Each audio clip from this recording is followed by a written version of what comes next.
Hi everyone, and welcome back to my channel with another Storytime Tuesday video.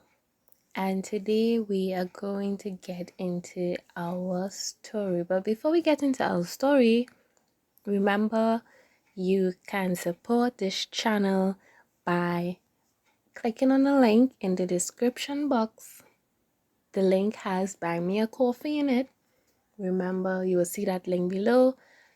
Support this channel to see more good stuff, to hear more videos, to see more teachings. Be sure to support my channel by buying me a coffee. Now, let's get into our story time Tuesday. Be sure to like this video, give it a thumbs up, and be sure to comment below. Let me know your thoughts, let me know what you're thinking, and be sure to subscribe if you haven't subscribed as yet, and share this video with whoever you know. You must know somebody, may know someone who you could share this good knowledge with. Share the good knowledge that's going on here on Delisha Academy. And without further ado, let's get into our Storytime Tuesday.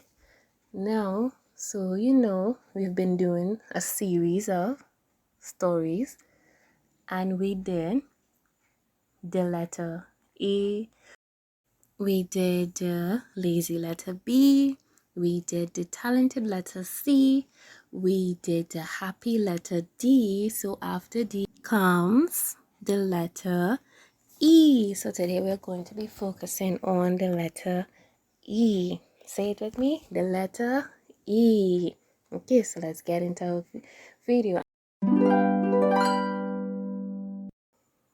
The Smart Letter E by Daniel Errico. So let's get into our story time. The letter E lived in the land of words. He was the smartest letter of them all.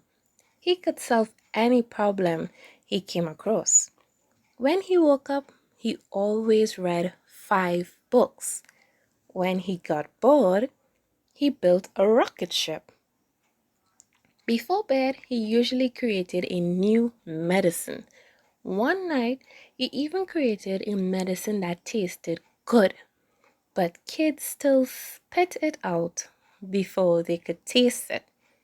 He loved space and spent most evenings looking at the sky through his telescope. One day, he called a meeting of all the letters to make an announcement. "I have counted all the stars in the sky," he said. The crowd was impressed. "Wow! After a year of hard work, I have discovered that there are 430 stars in the sky," said the letter E. Everyone cheered. "Wow! Woohoo!" The next day, when the mayor was putting up a plaque stating that the letter E discovered there are 430 stars in the sky, "There aren't 430 stars in the sky," said the letter K as she looked up at the plaque. The crowd grasped. Nobody had ever argued with the smart letter E. "Yes, there are," said letter E. "I've counted every single one." No, there aren't," letter K said back. "This is preposterous," countered letter E. "Have you counted all the stars in the sky?" "No," she said. "There you have it. I can't possibly be wrong if you haven't counted every single star in the sky like I have," he said. And he was very happy with himself.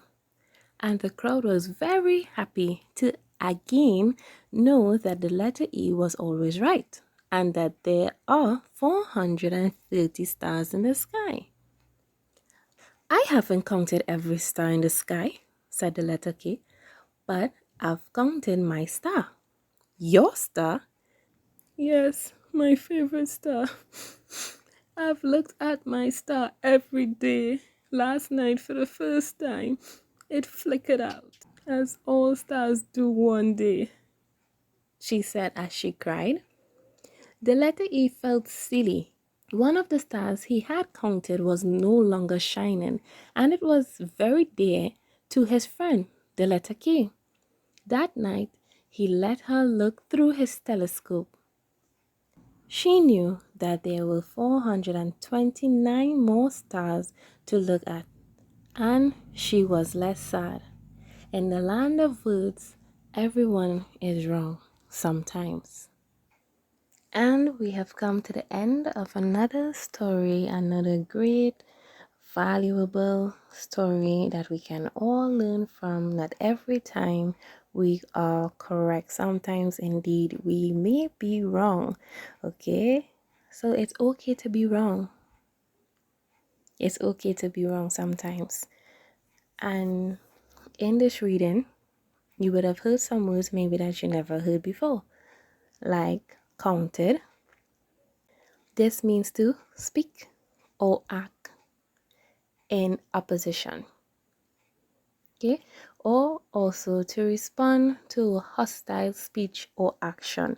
So when you counted, okay, this means to respond in a harsh way. So they might do something and you may respond in a harsh way, a way that's not too nice.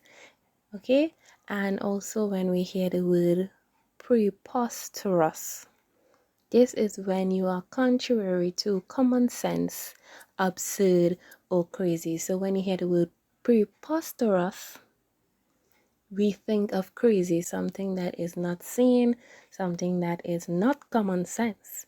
Okay, so in this story, we would have heard those were two words that we may not know or not know. So now we know what they mean and we know their meaning. Parents might be more for you because our kids going to just enjoy the story. And if they do ask what are the meanings of the words, well, we have the meanings to provide them with. So thank you again for listening in to another Storytime Tuesday. And I will see you on our next Storytime date. Bye.